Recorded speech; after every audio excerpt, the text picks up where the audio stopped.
Hey everybody, this is for those of you who are new to the game or just struggling a little bit with booking.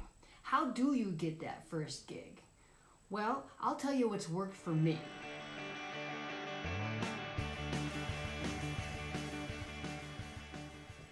If you're in a band, at least one of you has got to get good at securing gigs.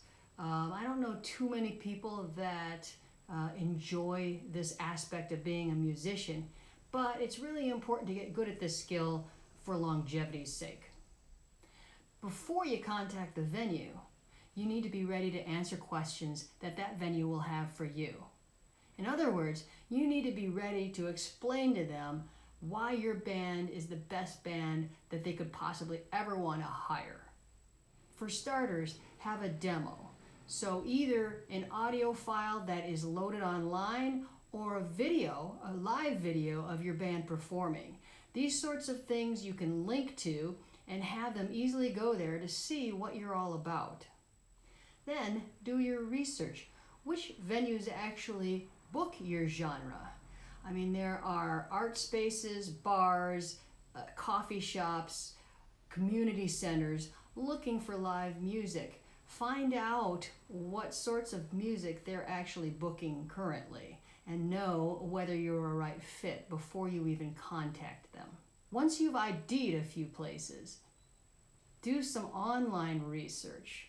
Check out whether it looks like a place that you would want to be if you haven't been there before. Even go to the venue's comment pages. And a lot of times musicians will have posted there, had a great time, the staff was lovely, or the PA system wasn't what we expected, make sure you bring this, that, or the other thing. So you can get an idea of a vibe of a place by even just going to their comments section. And if you're really not sure about a place, why not go there? See an act there. Find out what the vibe of the place is like. Talk to the bartenders, that sort of thing. Even chat up the band that's playing there and see what they think of the place. They'll tell you whether they really like a place or not, or if they had a bad experience. So that will give you a little bit of an idea of whether this place is right for you. Then another really important thing you need to do before you contact the venue is develop your elevator speech. This is a really brief couple of sentence description of who you are, what you play, and why you're right for the venue that you're trying to court. So coming up with the idea that I can't really describe myself because I'm eclectic is really kind of a cop-out. Most of us can be and have been compared to other people. I know it can drive you a little bit nuts, but you need to give them a good idea of how you play, what you play, and how well you will actually mesh with the folks that they tend to get at their establishment. Right, so first contact. Once you've decided that you want to actually approach a venue, you need to find out whether they prefer to be contacted by email, by telephone, by Facebook Messenger, or in person. So scour that place's website and look for an appropriate email address. And really check out the different pages, because if it's a venue that serves meals or has party spaces, the contact information or the email that's listed on one part of the page may not actually be the booking agent. So really be careful about that, because otherwise your email is just going to go to somebody that will probably just ignore it and probably won't even pass it on to the booking agent. Now say the only thing you have is a telephone number. If you're going to call the venue, make sure you're not calling them during their peak times. So like if the venue actually offers food, don't call them during their lunch rush or during their dinner rush. Think of a time that they may have some downtime to talk to you. Once you get them on the phone, be brief and kind of to the point, but the first thing that should come out of your mouth is this a good time to talk? Because if you caught them in the middle of something that they really have to take care of, and you're just launching into your elevator speech, they're really kind of gonna get a little bit annoyed. Now, if they say, no, this isn't a good time to talk, ask them when would be a good time to talk, and if they are actually the person that you should be talking to about booking. They might have the time to give you the name of the person that does the booking if it's not them. So once you get that information, thank them and hang up and let them get to their work. Then call them back when they said that it was an appropriate time. If you've confirmed that you've got the right person on the line and they have time to talk to you, go ahead and launch into your elevator speech. Describe your music and why your music will fit into their venue. Remember, they are running a business, so it's not just about entertainment for them. It's about whether their current clients will enjoy the presence of your band. So you may be the world's best band, but if it's the wrong venue, they're not going to be too excited about booking you. You know, and it wouldn't hurt to ask them, what style of music do you book? Because it gives them a chance to tell you what they're looking for. And even though you may know the style of music because you've done your research, it again helps you build this relationship with the person from the venue. And those relationships are going to be really important for future gigs. So just remember, this is really important, that you're not just booking one gig. If you enjoy a place and they enjoy you, you're potentially booking another gig in another couple of months, maybe becoming the house band over time. I mean, these sorts of interactions are super important. It's not all about being transactional all the time. You actually have to be human and remember that the other person is human as well. And there's value from these transactions just from a friendship point of view, a relationship point of view. Also, make sure that if this is a telephone conversation, try and get an email address so that you can send links to your material. It's hard to get somebody to write down a link over the phone. So it's just as easy for them to kind of forget you called in the first place if you don't have a means of following up in written form. Now, if the individual is ready to book, hopefully you've already talked to your band and you've gotten some preliminary dates from your bandmates that you know are clear that you could potentially book right on the spot. If this actually happens, and it's happened once in a great while for me when I'm contacting a new venue, you need to be ready to write down those dates and say yes, lock it in. But again, still, it's good to get an email contact that you can contact the person off the telephone and get more specifics, because it's not a bad idea to talk about how long their sets normally are. If they expect you to be the only band in a night playing 4 hours, or if you're on a multi-band show. So that's kind of important because you need to know what your capacity is. Do you know 4 hours worth of music? Or do you have 20 minutes worth of just ripping punk rock, but you need to be on a multi-band bill for that venue to have music all night long?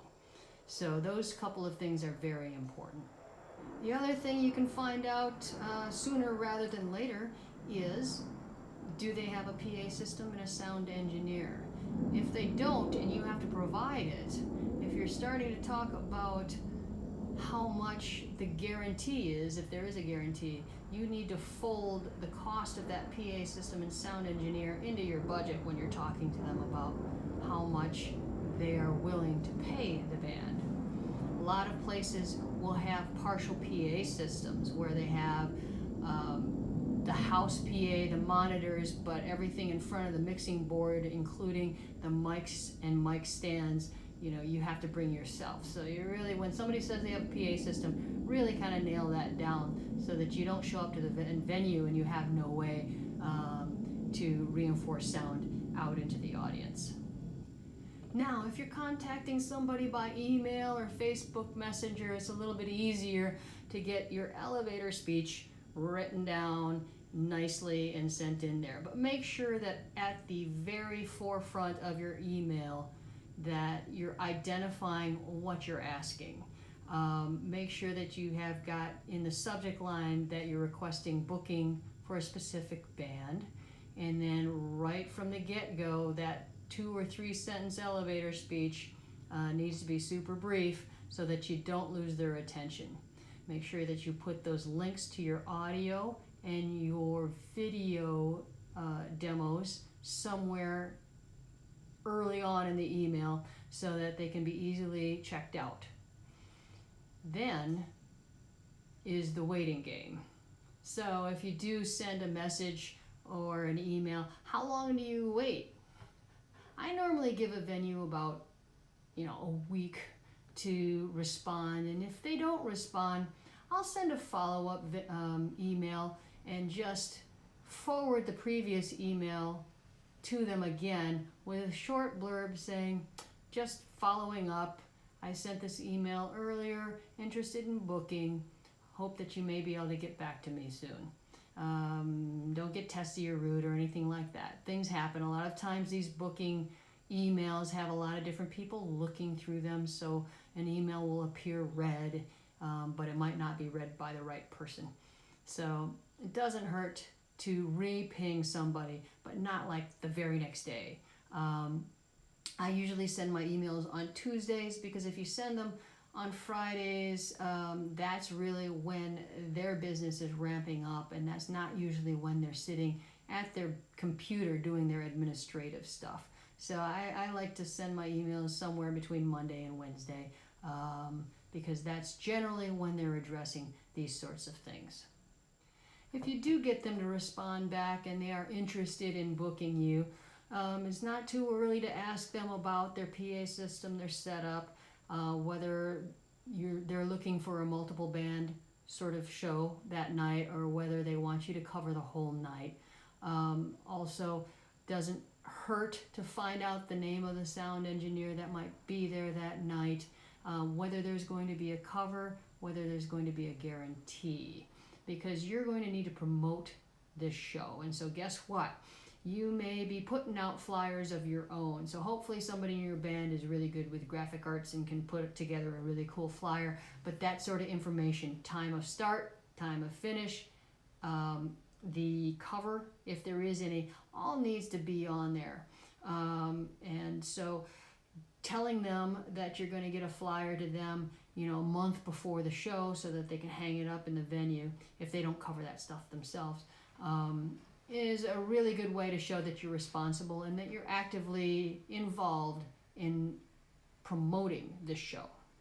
So if you've booked a show and it's several months in advance, you might not be in contact with that venue on a regular basis. I would recommend that about 2 to 4 weeks out from the gig, the actual event, that you email them again, just to let them know that, number one, you're super psyched about playing the show. Number two, hopefully you got the flyers that I sent. Number three, we'll be showing up at this time as we had previously discussed. And those few things can help remind the venue, especially if they don't have music on a real regular basis. I've seen it where people have shown up and the venue's forgotten that they booked music. Or you show up and oh my gosh, there's an NFL football game and it's a clutch game, and we're gonna have the TVs on. I'm sorry, you guys can't play. So that little bit of contact can really help take care of those issues before they actually happen. So basically, just to wrap up, just remember that you're actually building a relationship with somebody or with a venue or with a group of people at that venue. You're not just trying to hit one show and expect your greatness to just dazzle them to the point where they're going to want to hire you back. If you're kind of a self-centered jerk, they're not going to hire you back because you're just too unpleasant to work with. So try to actually be human, because the other person you're talking to is human, whether they're having a good day or not. The other thing is, if you're a new band, and they don't want to deal with you because you're a new band, here's one way of kind of getting on the map. And this little trick is I don't know, maybe it's devious, maybe it's not. Go to a venue and see bands, find bands that you like, talk to them after the show. You know, just approach them and say you dig what they're doing. Just talk to them and let them know that you appreciate them. Find out from them, hey, how do you like playing here? What is this venue like about booking shows? Are they difficult to work with, or aren't they? You know, what I wouldn't do, though, is go up to somebody and say, hey, you guys are really good. My band's great, too. Hey, can we open for you? Get us a gig and we'll open for you. They won't do it. They won't do it. But what you might do is you might ask the band, look, I've got a band that I think is compatible with yours. We are currently trying to book. If we got a show, would you be interested in playing on a gig that we secured?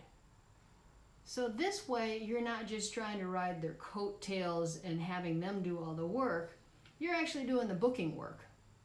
But you are getting them, you know, to consider playing with you. Now, you can take this information, if they say yes, to a venue and say, hey, I have this ready-made gig. I've got your opening act and your closing act, and here's the closing act. You've hired them before. You like them, and they're willing to play with us. That kind of lends you a little bit of credibility if you're just starting out to be able to hop on a gig with a good band. But you're not trying to make that, you know, well-known band do the work for you. So hopefully that kind of makes sense. It's a mutually beneficial sort of agreement where sometimes when you're first starting out, you just have to do a little bit more of the work. But once you get there, you're golden, right? So hopefully this helps. Hopefully this gives you a few ideas to chew on.